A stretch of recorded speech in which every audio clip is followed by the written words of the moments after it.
menginformasikan kepada teman-teman, pada hari sebelumnya kita sudah melakukan video conference dengan pihak BKD, mengundang seluruh Jakdim.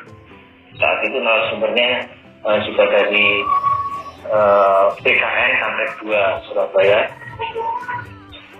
Intinya pemberkasan ini wajib dilakukan oleh seluruh peserta, jangan ada yang dikurangi sesuai dengan permintaan yang ada di surat pengumuman pemberkasan.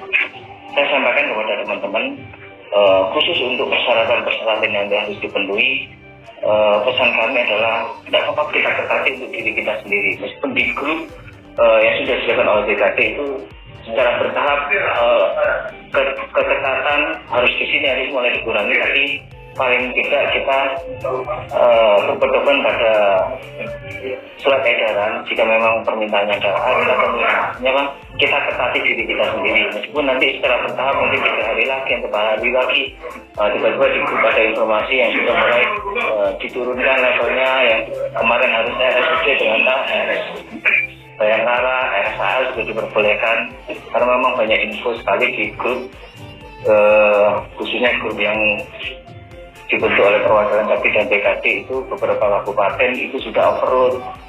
RSUD sudah menolak pemberkasan dari teman-teman SMA dan SMK, karena yang diprioritaskan adalah pemberkasan untuk yang kewenangan Pemkab. Contoh SD dan SMP juga sama tanggalnya, tanggal 24 sampai tanggal 10. Cuman yang mereka yang diprioritaskan adalah kewenangan yang milik Pemkab. Semoga ini tidak ada masalah.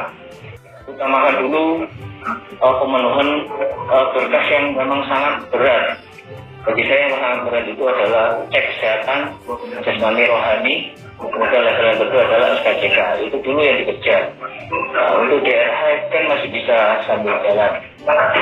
Jadi kita maksimalkan dulu hal-hal yang sekiranya layanan publiknya itu sulit.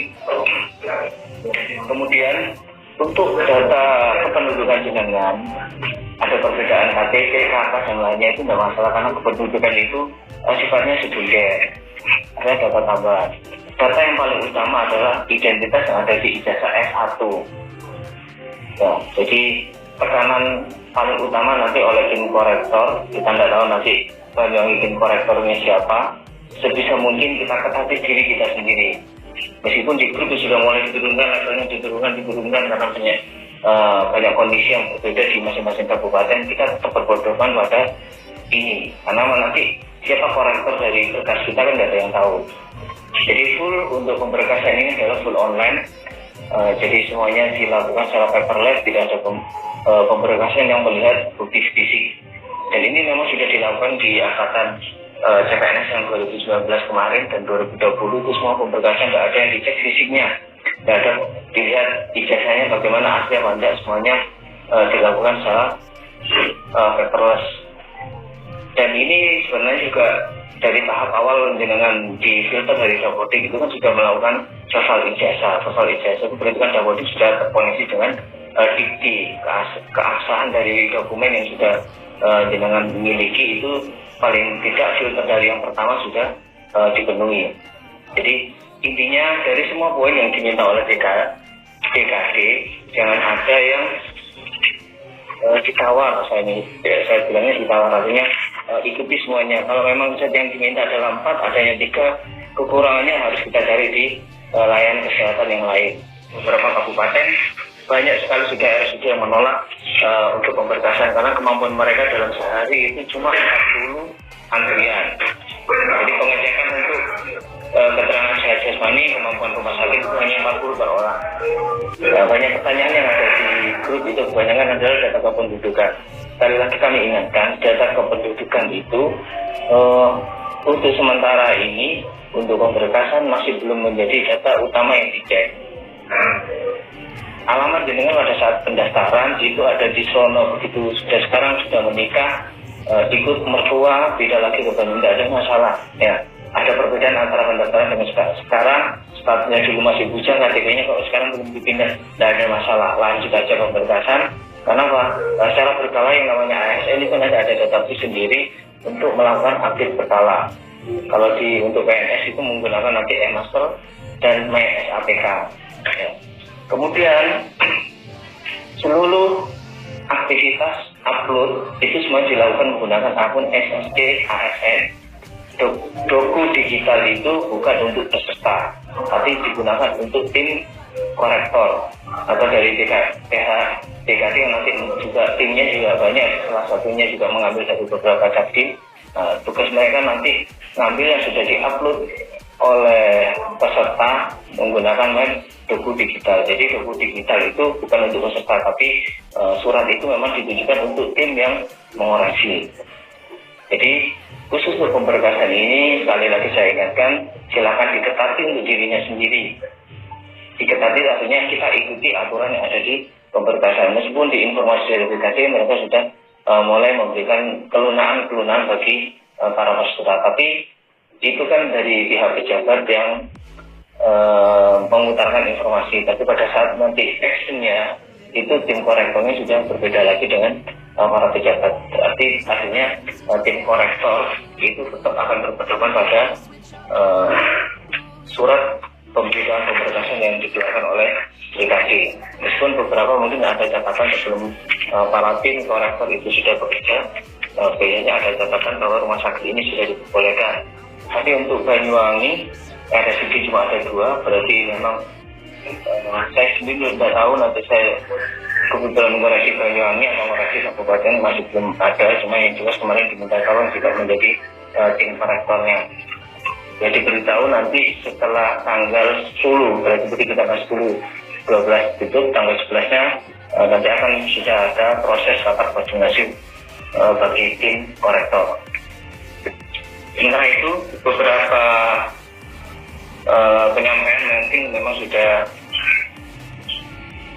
saya jelaskan di grup. Jika mungkin memang ada beberapa yang mungkin pertanyaan dari teman-teman, silahkan disampaikan di acara kegiatan koordinasi ini. Mungkin ada beberapa pertanyaan yang masih mungkin di teman-teman.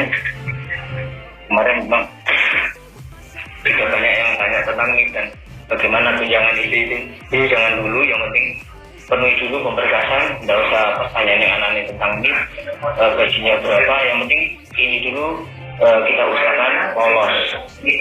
Ya, kemudian untuk kesalahan-kesalahan ijazah, memang yang dicek pertama adalah ijazah S1. Untuk ijazah mulai S1 turun ke bawah itu menjadi data sekunder. Untuk teman-teman yang sudah punya S2, mohon jangan diupload S2-nya. Karena P3K 2021 ini formasinya semua adalah ahli pertama, artinya jenjangnya adalah S1.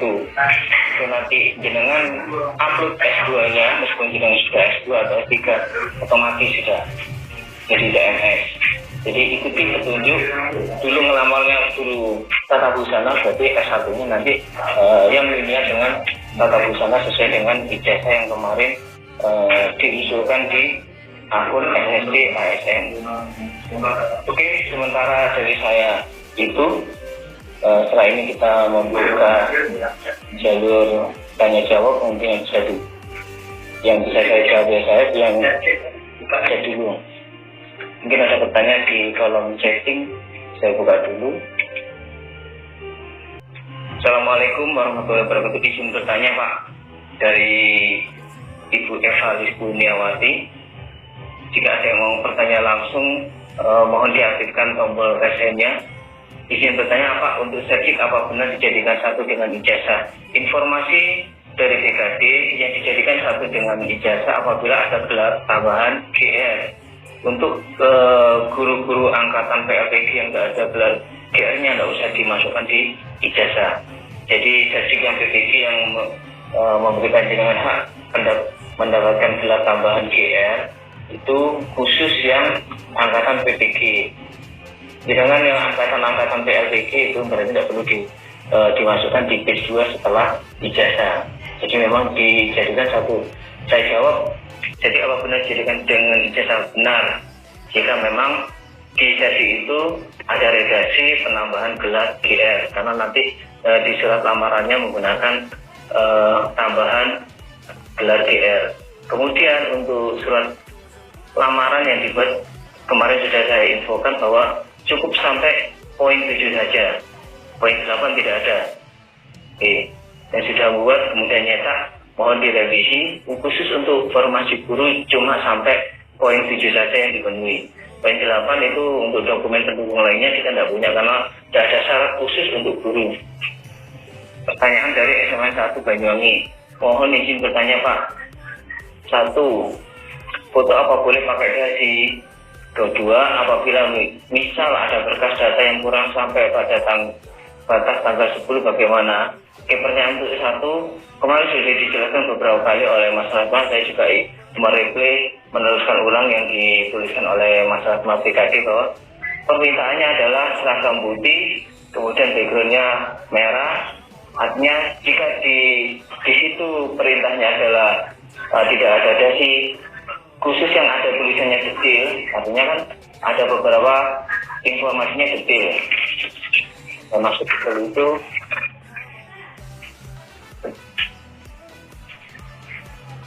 nah, 6B, pas foto terbaru pakaian formal warna putih dengan latar belakang warna merah. Bagi yang berhijab memakai hijab. Di sini nggak ada dasi, berarti jangan diikuti dasinya. Ikuti ini saja. Nah, kemudian dari bunyi ini adalah jilbabnya dimasukkan ke leher atau tidak, terserah, yang penting rapi. Kalau tidak ada instruksi dasi, ini kami anggap sebagai informasi detail karena sudah diatur pakaiannya putih, latar belakang merah. Kecuali kalau tulisannya pakaian putih, latar belakang tidak diatur, berarti memang backgroundnya bebas. Yang ini sudah ditentukan pakai background merah dan tidak ditentukan dasi, berarti tidak perlu menggunakan dasi. Memang kalau memang sudah diperintahkan di sini berarti tinggal diikuti. Kecuali ada beberapa yang tidak di umum, yang sifatnya umum mungkin bisa ditambahkan. Yang saya maksud dengan umum adalah tambahan pendidikan mulai selain S1 itu adalah sekunder dan riwayat pekerjaan. Nah, riwayat pekerjaan ini ceritanya adalah kemarin yang terbaru adalah boleh diisikan, boleh tidak. Tapi mau diisikan apa memang memberatkan? Kan tidak, kan cuma satu form saja, berapa isian kemarin yang sudah saya contohkan. Jadi itu tidak memberatkan. Kebanyakan memang teman-teman yang tanda kutip, karena sejauh ini beberapa memang dianggap bermasalah. Mereka biasanya yang keberatan itu cuma yang bertanya Pak, riwayat pendidikan, riwayat pekerjaan tidak perlu dimasukkan, tidak apa. Biasanya karena mereka tidak punya induk, artinya biasanya yang bertanya seperti itu adalah induknya salah, ada di swasta, dia tahap 1 ada di swasta, kemudian ada lagi non-induk yang dia sudah resign lebih dari 1 tahun, bisa takut untuk mengisi riwayat pekerjaan. Biasanya pertanyaan-pertanyaan seperti di grup Telegram yang punya DKT, itu data mereka adalah kondisi data yang bermasalah. Mulai kemarin yang ditanyakan adalah riwayat saja, riwayat pekerjaan. Berarti memang data dia sebenarnya bermasalah. Toh kan cuma satu form saja yang diisi. Kemarin sudah saya kasih contoh, kementeriannya itu Kemendikbud, kemudian instansinya pakai SMA 1 Cakin, contoh dari saya, tanggal TNT-nya berapa, nomor SK-nya berapa, pejabat yang memberikan SK itu siapa, kan tinggal itu aja. Kemudian jadi banyak yang isian seperti itu, banyak pertanyaan harus diisi apa enggak, itu biasanya pertanyaan-pertanyaan itu dari peserta lain, biasanya memang data dia bermasalah. Nah, kalau data jenengan tidak bermasalah, tidak ada masalah, tinggal diisikan apa? Jenengan SK awal sudah punya, atau tinggal minta surat, kalau SK dari awal sampai terakhir itu terlalu banyak. Kalau memang itu mau diisi ya, cukup SK awal sama SK surat keterangan aktif dari kepala sekolah, cukup 2 page itu sudah cukup, tidak perlu banyak-banyak. Kemudian pertanyaan yang kedua, apabila batas waktu sampai tanggal 10 ada yang belum selesai, info dari BKD sudah dikunci sampai tanggal 10, tidak ada perpanjangan. Jadi di manage waktunya bahwa tidak ada perpanjangan maksimal tanggal 10. Mohon izin bertanya Pak Tommy, data alamat di Polres dari profil tidak sama dengan JKT, apakah bermasalah? Tidak. KTP, alamat dan lainnya itu adalah data kependudukan. Tidak akan dilihat detail oleh korektor karena apa? Data kependudukan sewaktu-waktu itu pasti melakukan update. Yang berubah pada saat berbeda adalah begitu nik berubah, itu berarti tanda kutip masalah. Ya, karena Pak, ini harusnya tidak boleh berubah. Nama jenengan kan tetap, alamat ganti-ganti, pasangan ganti, kemarin statusnya wira swasta, sekarang jadi guru, kemudian kemarin masih bujang, sekarang ya sudah menikah, tidak ada masalah. Itu adalah kondisi item-item yang data kependudukan yang sewaktu-waktu pasti melakukan proses update. Jadi tidak ada masalah. Karena di program pemilik peroleh sudah paket dan tidak bisa diubah, tidak ada masalah SKJK-nya. Perubahan alamat tetap lanjut. Pak, untuk akreditasi S1 dulu waktu daftar diisi A, tetapi kita saja kembali B. Bagaimana Pak untuk mengisi data pendidikan akreditasi S1? S1-nya ini kemarin untuk S1 ya sudah dicek akreditasinya terlengkapi, tidak bisa diedit lagi. Saya masih belum tahu karena memang kami tidak disediakan akun SSIJN. Sisanya lihat adalah saya dipinjami, saya cek, biasanya saya seperti itu pinjam akunnya apakah memang tidak bisa diedit lagi. Data pendidikan masih bisa dirubah. Jadi Pak Mas Huru ini bertanya mau menambahkan, menguatkan pertanyaan jawaban dari saya. Ada tanda tanyanya, situ data pendidikan masih bisa diubah. Oh, ikut menjawab, berarti data pendidikan seperti akreditasi yang kemarin terlanjur mengisi A, sekarang hari ini mau dirubah lagi menjadi B, itu bisa. Ya. Yang jelas, faktor paling primer di pemberkasan ini adalah ijazah S1. Kami mohon untuk scan-nya dibuat setelah scan pada saat hasil PDF-nya itu tolong diberikan ke temannya. Kamu bisa baca apa enggak? Teman satunya, nama saya, jurusannya bisa dibaca enggak kali ini? Kenapa? Siapapun nanti korekturnya itu pasti adalah bukan mata kita sendiri. Pastikan dicek ke temannya, bisa terbaca dengan jelas apa enggak. Karena permintaannya adalah kemarin BKD ijazah S1 itu ukurannya enggak terlalu besar, tapi bisa terbaca jelas oleh yang koreksi. Makanya setelah dengan melakukan proses scan, pastikan tanyakan ke minimal 2 orang temannya. Ijazah saya bisa terbaca dengan jelas atau tidak. Ya, kenapa? Nanti yang koreksi itu bukan kita sendiri, tapi orang lain. Kita harus memposisikan sebagai orang lain yang nanti akan membaca dokumen kita. Kemudian ada pertanyaan dari SMKN Kali Baru. Izin tanya Pak, misal yang tidak punya SK pengangkatan, apa bisa diangkut menggunakan surat keterangan aktif atau SK pembagian jam? Kalau pembagian jam itu banyak, mending keterangan aktif saja tidak apa-apa. Boleh, karena di kami hanya beberapa yang punya SK pengangkatan bagi guru baru saja. Untuk yang lama memang dibuatkan SK pengangkatan. Tidak apa-apa, surat keterangan aktif saja. Kemudian yang tidak punya SK, monggo negosiasi dengan KTU. Selanjutnya bagaimana? Kita tahu nanti SK awal ini memang dibutuhkan. Kita tidak tahu aturan kepegawaian yang saat ini memang P3K itu tidak diusulkan untuk PMK. Siapa tahu nanti ada kebijakan baru lagi PMK-nya diakui, berarti harus ada dokumen yang valid yang menjelaskan bahwa mulai tahun sekian jenengan bekerja sebagai guru di instansi atau lembaga tersebut. Sementara ini untuk pemberkasan boleh menggunakan surat keterangan aktif. Monggo dibuatkan, minta izin ke kepala sekolah karena memang yang bertanda tangan adalah kepala sekolah.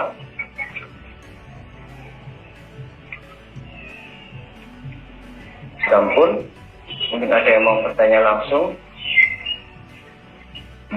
Seperti yang sudah saya jelaskan kemarin di grup, mohon teman-teman yang sudah mendapatkan SKJK ataupun surat keterangan sehat atau rohani, kita tetap berbagi sharing di grup supaya Pak, semua yang melakukan pemberkasan ini satu angkatan, satu tahap ini, yang tahap 1 semuanya harapannya adalah berhasil, tidak ada yang gugur di pemberkasan. Karena Pak, kita sudah sangat jauh, mulai dari persiapan, mulai dari tes, ya, nunggu sangga diundur-undur, ngawal sangga setelah kata sangga, banyak waktu yang sudah kita tempuh. Jangan sampai di urusan pemberkasan ini ada yang gagal, ya, karena memang bisa jadi pemberkasan ini juga gagal karena memang permintaan dari surat, permintaan dari aturan tidak bisa kita penuhi. Kasus yang CPNS 2020 kemarin yang gagal itu sepele. karena pada saat upload di RH materainya menggunakan materai tempel pakai JPG ya, sepele. Jadi tim korektornya itu sudah memang dipilih, memang sudah untuk melihat hal-hal yang detail itu. Jadi PDF sampai di zoom, oh ini PDF-nya ternyata begitu dicek materainya adalah nyomot dari Google ya, sepele, hanya uang 10.000 dia gagal menjadi ASN, kan materainya cuma 10.000, paling enggak belinya 11.000 lah. Nah, karena dia tidak sanggup beli untuk materai itu, dia menggunakan tempel JPG dari Google. Dia browsing materai 10.000 dimasukkan ke PDF yang harusnya surat lamaran atau DRH itu dicetak, kemudian ditempel dengan materai, ditandatangani, kemudian di-scan ulang menggunakan format PDF. Itu tidak dilakukan. Ada pertanyaan lagi? SMK 1 Tegal Hari, Pak Misal tinggi badan. Pak Misal tinggi badan tercantum di akun pada saat pendaftaran berbeda dengan yang tertera di surat keterangan sehat DRS. Bagaimana? Tidak ada masalah. Lanjut, tidak dicek. Lalu saat mengisi DRH disesuaikan dengan yang di akun awal saat pendaftaran atau disamakan dengan surat sehat resmi. Tidak ada masalah, ini tidak dicek. Ini hanya data sekunder, tidak sampai ke situ. Jadi tidak ada masalah. Lanjut, perbedaan yang satu, waktu pembuatan akun ICN tingginya 164, begitu pun dicek di rumah sakit merusut yang jadi 162, selisih 2 cm, tidak ada masalah. Lanjut, dari Bu Novi, Assalamualaikum Pak, jika ijazah SD dan SMP hilang dan sudah ada surat pengganti ijazah, bagaimana? Hilang ya? Kalau yang ini kan penambahannya berarti kalau memang tidak punya arsip sama sekali atau fotokopi yang tidak punya sama sekali, ya berarti yang diupload adalah surat pengganti.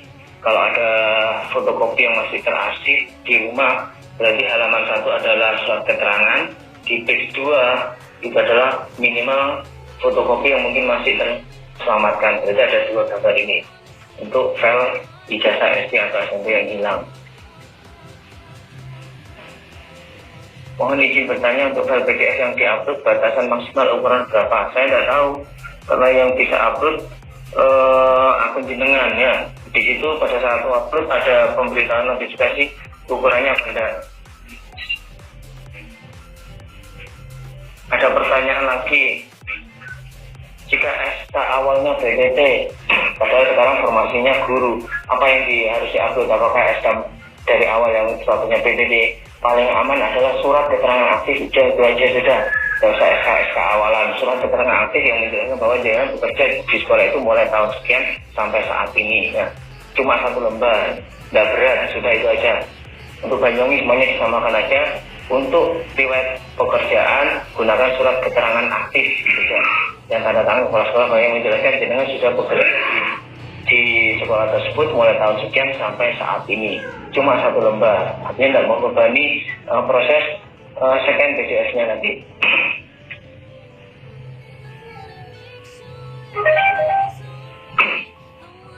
Izin bertanya Pak, jika TNT di Dapodik berbeda dengan TNT dari Bu Ani ya. Izin bertanya Pak, jika TNT di Dapodik berbeda bagaimana Pak? TNT Dapodik SMK 4 Malang, sedangkan saya sekarang sudah di SMA Braga. Mana yang ditulis? Yang ditulis adalah jenengan sekarang adalah kemarin formasinya tertiduknya terdeteksi di Braga, berarti gunakan data yang di SMA Braga saja. Artinya yang di SMK 4 nggak usah dimasukkan dulu. Kalaupun nanti ada PMK, entah nanti pada saat sudah diangkat menjadi ASN ada PMK, SK dari SMA SMK 4 Malang itu nanti juga ada dibutuhkan pada saat untuk menghitung saya sudah berapa tahun nyoba menjadi guru. Itu kalau memang untuk P3K ada proses PMK. Jadi sementara jawaban untuk Mbak Ani gunakan yang gelap saja. Dapodik tidak ada masalah. Harusnya Dapodik ini diusulkan etik penugasan kalau memang sudah pindah submingkal. Tapi khusus nanti kalau seluruh GDT yang sudah diangkat menjadi ASN P3K semuanya adalah massal. Ada edit dapodik secara massal, semua TMT-nya akan diikutkan dengan TMT penerimaan SK P3K-nya. Statusnya jadi GTT menjadi guru P3K. Dapodik sekarang juga ada. Kalau dulu cuma ada PNS, kemudian ada GDY, GTT. Sekarang ada lagi tambahan guru P3K. Sudah ada di dapodik, memang sudah mulai tahun 2020 kemarin sudah disiapkan. Jadi semuanya nanti akan diedit penugasan secara massal 247 orang ini.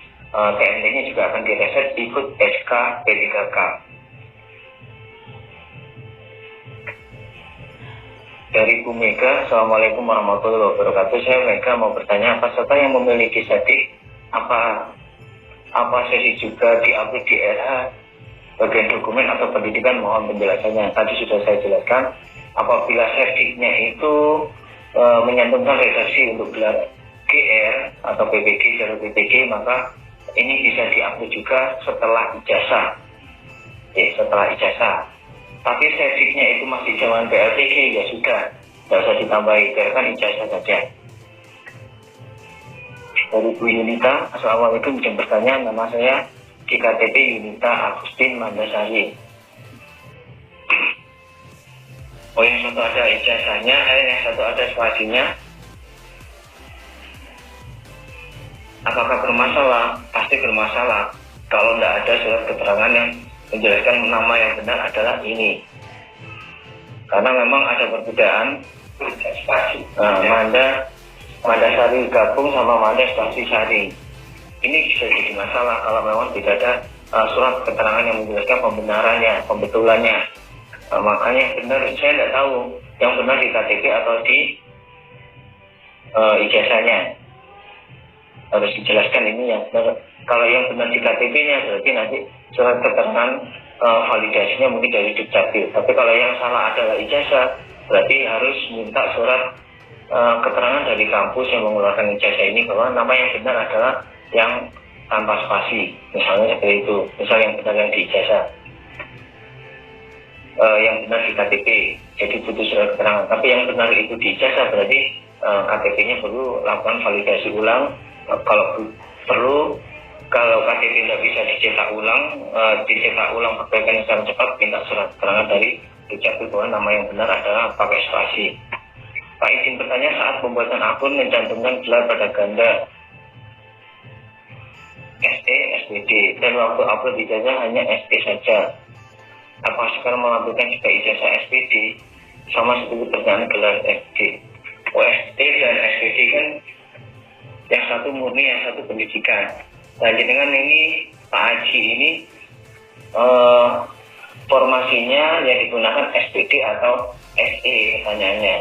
Kalau yang memang digunakan adalah yang SE, berarti gunakan SE. Kalau yang digunakan melamar di formasinya itu pakai SPD, ijazah dengan jurusan SPD itu kan, SE itu kan pasti sarjana ekonomi, jurusan ekonomi. Ternyata SPD-nya bahasa Indonesia.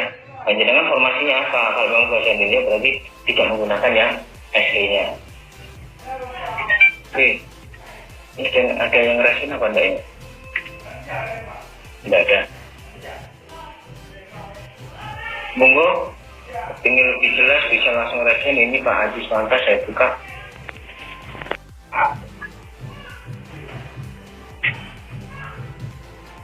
Miknya Pak Haji, kenapa gini tadi ya? Sudah Pak, sudah. Ya. Itu yang gelar saya itu SE dan SPD. SPD-nya pun pendidikan ekonomi sama. Tapi memang waktu pembuatan akun hanya mencantumkan SE SPD saja, tapi waktu nguploadnya itu hanya yang SE saja. Terus itu apakah lebih baik sekarang itu juga saya mencantumkan yang SPD pendidikan ekonomi, atau lebih amannya pakai yang SE aja, jadi yang penulisan gelarnya yang SPD-nya saya hapus saja sekalian. Nah, formasinya Pak Haji apa yang terpilih? Yang diterima ini formasi apa? KWU. KWU berarti SI-nya ya? Ya. Nah, kalau jadi ijazah ini pada saat nanti proses tim itu melakukan verifikasi ijazah di pemberkasan itu adalah disesuaikan dengan kondisi formasinya, apakah ijazah ini linear dengan formasi yang dipilih. Kemarin yang terdeteksi, saya juga tidak tahu kalau yang satu murni pendidikan yang sama-sama ekonominya. Nanti bisa dicek sebenarnya ijazah yang diakui di KWU-nya itu apa, itu yang nanti di-upload. Kayaknya SPG dan KWU ini sama-sama sama-sama diakui kalau yang KWU ini.